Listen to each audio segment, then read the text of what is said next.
pleine pandémie mondiale, crise politique et même démocratique, à l'heure des révélations sur Sarko et ses lieutenants qui ont mis en lumière tout l'aspect crasseux et frauduleux que peut cacher notre République, au moment où la Constitution est mise à mal et que le virage sécuritaire dérape vers une restriction de liberté aberrante et inutile, au moment où depuis 2 ans la France gueule en gilet jaune son besoin de s'exprimer, on trouve quand même le moyen de jouer les vieux cons et de remettre ça sur la gueule de ces tocards de jeunes qui ont rien compris et qui font n'importe quoi à part ce qu'on leur dit de faire. Et il suffisait d'une rave party pour faire sortir les pensées les plus délicieuses de réac en manque de jeunes cons à trancher. Alors depuis quelques années, on n'était plus sur Greta Thunberg et ses cons d'ados qui ont que ça à foutre que louper les cours pour sauver la planète, ou encore les militants d'extrême gauche emportés par la fougue de leur jeunesse et leurs vieux profs marxistes qui leur bourrent le crâne. Et puis c'est pas nouveau d'engueuler les jeunes, je pense qu'il y a un reportage par an depuis les années 60 où on interroge des vioques qui nous expliquent comment qu'elle part tout en couille la jeunesse et que vraiment le monde, ma bonne dame, c'est n'importe quoi. Mais là l'occasion était trop belle, le bingo était complet. Cette fête c'était le nirvana pour nos boomers aigris, il ne leur manquait que le micro de BFM pour cracher leur bile et leur envie d'apprendre à cette nouvelle génération comment qu'on se comporte bien. Alors, déjà, le boom boom dans vos teufs, c'est pas de la musique. La drogue, c'est pas bien, tiens, reprends plutôt du pinard plein de pesticides. Vos vêtements, faut changer, hein. Les pantachias, c'est pas beau et j'aime pas les casquettes. Et surtout, mais bande d'inconscients, il y a du corona partout. Vous allez tuer vos grands-parents parce que de toute façon, s'il y a encore du Covid, c'est à cause des jeunes qui font la fête. Bon, on va dire que ça va être notre phrase du jour, hein. Alors procédons par étapes et rappelons en premier lieu que la technique de c'est la faute des jeunes, ça marche pas trop mal en général. Il y a beaucoup de chômage, ils ont qu'à se bouger. Il y a des incivilités, en même temps ils sont mal élevés, ils votent plus, mais c'est parce qu'ils sont tout le temps sur leur portable. C'est une technique aussi puante qu'efficace, s'attaquer à toute une population qui aura rarement l'occasion de se défendre, car les micros sont tenus par les mêmes vieux cons qui les accusent. Alors on va me dire, bah si, l'autre jour je l'ai vu sur CNews, ils ont invité un jeune et même qu'il a parlé 5 minutes, sans jamais se dire que son intervention s'est noyée dans des heures de contradicteurs et qu'il fallait quand même être au bon moment devant la télé. D'autant que les reportages sont rarement des exemples d'objectivité, moi aussi je peux aller dans la rue et trouver deux jeunes qui veulent faire les malins et dire que Covid ou pas, moi je vais faire une bamboche, hein. Mais dans l'extrême majorité, les jeunes sont comme le reste de la population, ils font attention. Et puis c'est un peu facile de reprocher aux jeunes de faire la fête. Pour rappel, quand on entend ces commentaires venant de gens qui habitent dans des 120 mètres carrés avec jardin, en couple, dans une jolie rue boisée, c'est fou quand même qu'un jeune célibataire et plein d'hormones enfermé dans un 9 mètres carrés ait un peu plus envie de braver les dangers. Les mêmes connards qui dans les années 70 se battaient pour la libération sexuelle qui viennent donner des leçons de retenue à leurs descendants. C'est la bonne blague. Et pour finir de clouer le cercueil de la bonne foi, je rappelle qu'il n'y a pas que les jeunes qui font la fête et qui se réunissent. Le nombre de personnes qui s'arrêtent pour boire des coups avec les copains n'ont pas tous moins de 25 ans. Les sceptiques du virus sont nombreux et beaucoup sont bien plus âgés. Mais bon, mettons de côté les éternels vieux cons qui voient la paille dans l'œil des jeunes mais pas l'aigreur dans le leur, et demandons-nous, et si cette fois, ils avaient raison. Parce qu'en effet, nous sommes dans une épidémie grave qui met à mal la santé, mais aussi l'économie du pays. Et si c'est l'inconscience des jeunes qui en est à l'origine, il ne faut pas hésiter à leur remonter les bretelles et à être plus sévères. Mais ont-ils raison ?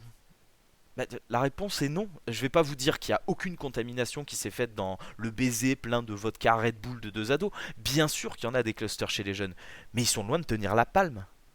Et celle-ci revient aux entreprises qui représentent 29% des lieux où se développe la maladie contre environ 4% dans les milieux scolaires et universitaires, donc les endroits où se trouve la majorité des jeunes que vous tenez pour responsables.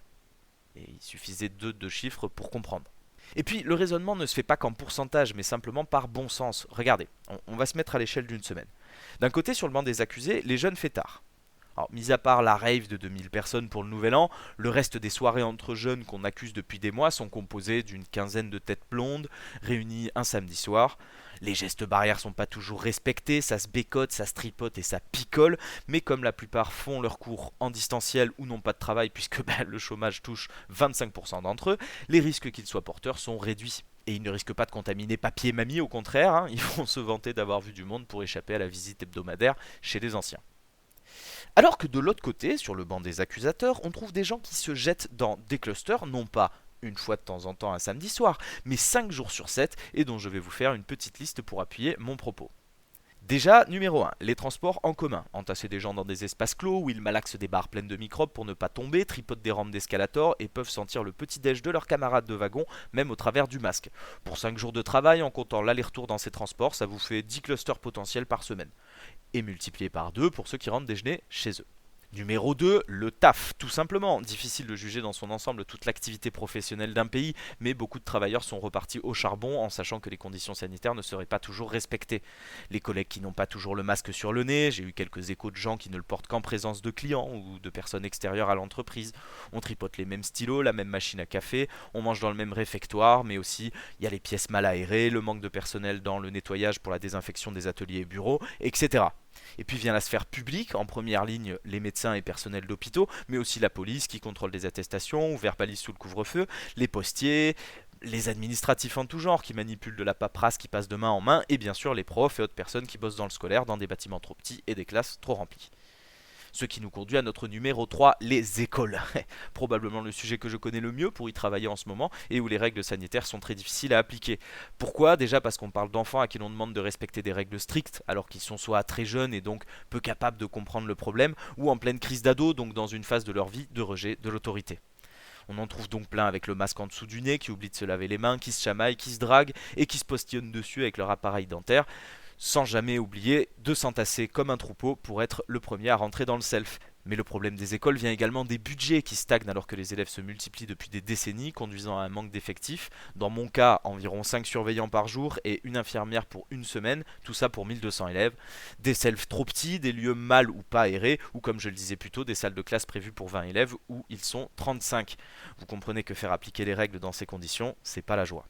Et n'oublions pas notre numéro 4, les grandes surfaces. Vaste sujet de débat face aux petits commerces qui s'écroulent tandis qu'eux affichent des bénéfices indécents et où on touche des fruits déjà mal axés par d'autres. On va saisir puis reposer un paquet de pâtes, on prend un caddie qui vient d'être accroché, on fait la queue, on croise les copains qui passaient aussi par là et on tape les chiffres de notre code de carte bleue sur un lecteur qui a vu bien des doigts dans la même heure. Autant vous dire que dans ce procès contre les jeunes fêtards, leur reprocher que le virus circule à cause d'eux revient à prouver une sacrée flemme intellectuelle, tant tous les éléments qui leur retirent ce fardeau sont nombreux. Et si malgré mes arguments et exemples, vous continuez à vous dire que c'est une bande de petits cons qui vous mettent en danger, eh ben restez chez vous. Avec ce discours, je pense pas que vos enfants ou petits-enfants aient envie de vous voir de toute façon, alors tenez-vous à votre connerie jusqu'au bout et arrêtez d'emmerder le monde qui vous a pas demandé votre avis. À force de tirer sur la corde, ne vous étonnez pas de voir tomber un hockey boomer dans la conversation, tant ce genre de discours a crispé les nouvelles générations au point de ne plus reconnaître aucune sagesse ni bienveillance dans le discours de leurs aînés. C'est marrant, hein, on n'arrête pas de les traiter de branleurs incultes, fumeurs de joints, progressistes, incapables de communiquer en dehors de leur téléphone, et pourtant, quand on leur donne un conseil, ils écoutent rien. Ah mais vraiment, je vois pas où ça coince, quoi. On n'a pas besoin de vous, vous êtes finis, accrochés à vos avantages en feignant de plaindre la nouvelle génération quand vous ne l'insultez pas, nous laissant comme héritage des dettes, des crises, des catastrophes écologiques et une société en lambeaux qui s'écharpe entre petits groupes. Et vous continuez à vous dresser en exemple à suivre, prétentieux tocards qui croient avoir une longueur d'avance alors que vous êtes partis dans le mauvais sens. On vogue entre peine et colère et vous continuez à taper sur nos têtes, c'est pitoyable. Alors non, c'est pas les jeunes qui sont responsables de la propagation du virus. C'est une gestion de la crise hasardeuse, c'est des affiches dans les aéroports quand il fallait fermer des frontières, c'est des masques qui servaient à rien et qui, en fait, sont obligatoires même dehors. C'est des années de budget insuffisant dans les hôpitaux et les écoles. C'est des gens maladroits qui oublient de se laver les mains. C'est une logique économique qui force des gens à retourner bosser pour fabriquer des objets qu'on a déjà chez nous. C'est des hommes politiques qui organisent des bamboches autour d'un dîner 5 étoiles, puis qui pondent des lois qui n'ont rien à voir avec la crise sanitaire et qui poussent les gens à aller dans la rue. C'est des actionnaires qui gueulent pour récupérer la part du lion. C'est des industries pharmaceutiques qui bossent chacune dans leur coin pour ne pas diviser le profit. C'est des gens qui font gaffe, mais qui parfois font un écart pour souffler un peu. Et puis, c'est tout simplement une maladie très contagieuse. Et face à tout ça, les jeunes, pleins de désirs, de passion, un petit peu apeurés par l'avenir sombre qui leur est dépeint, qu'est-ce qu'ils font? Eh bien, ils partent en soirée et ils vont boire des vodka Red Bull en se roulant des pelles.